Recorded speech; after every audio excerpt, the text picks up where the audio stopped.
I greet the servants of Christ in the name of the one who called them to duty. I'm Elder Kutseza Jr. from Rio Adventist Church. I'm bringing to you an interesting topic this afternoon.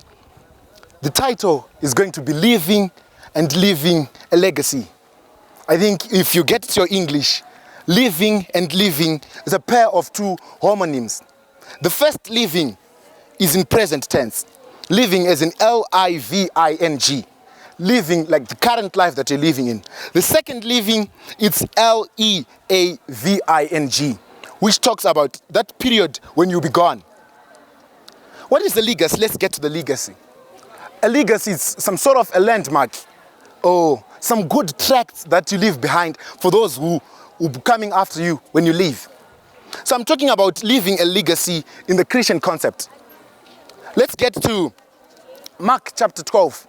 Verse 29, it talks about the legacy of loving God completely. The text says, "Hear, O Israel, the Lord our God is Jehovah, one God. You should love the Lord with your whole soul, your whole mind, and all your might." If you get to Deuteronomy, it is some sort of a law that the Israel people would teach their children as they'll be growing up. They would call it Shema Israel. So it's a matter like they wanted all their children to love God completely. It did not just start from the kids. The parent who is teaching was a perfect example in loving God completely.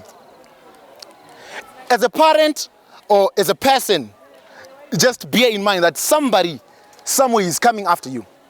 If you are a parent, definitely your firstborn son is coming after you. If you are just a teacher, your students are coming after you. If you are a president, probably some young politicians are coming after you. There should be a legacy of loving God completely.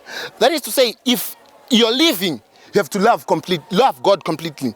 After you're gone, people should remember you for loving God completely. Let's get to a legacy of knowing times. 1 Chronicles chapter 12, verse 32. I like it. It talks about one of the tribes of Israel. It talks about the children of Issachar. It says, "But the children of Issachar, having a knowledge of time and to discern the times, to know what Israel ought to do." Let's just take the part, having a knowledge to discern time. The challenge these days is that people no longer know how to discern time. If it's in our Christian lives, people think we still have a lot of time. Get to Romans. I like Romans. Romans chapter 13, verse 11. It says, the last part, that it is already the hour for you to wake up from your sleep. That is, if you have a knowledge of how to discern time, you know that it's the right hour for you to wake up from your sleep. You know, it's said to hear that children, after their parents are gone, they'll be like, if it wasn't that my dad did not buy some food, did not pay for me school fees in time, I wouldn't be such kind of a person. Look at this. As a parent, as a person, learn to leave a legacy of knowing time. In our Christian life, in the social world, time is important. It's great that you leave your children and leave all those who come after you a legacy of knowing time.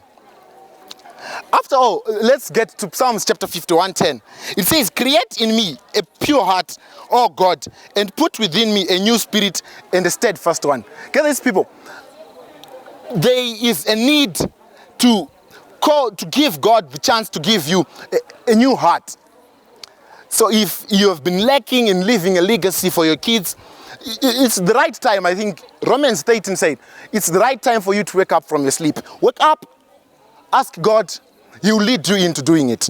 I pray that everybody here would leave a legacy.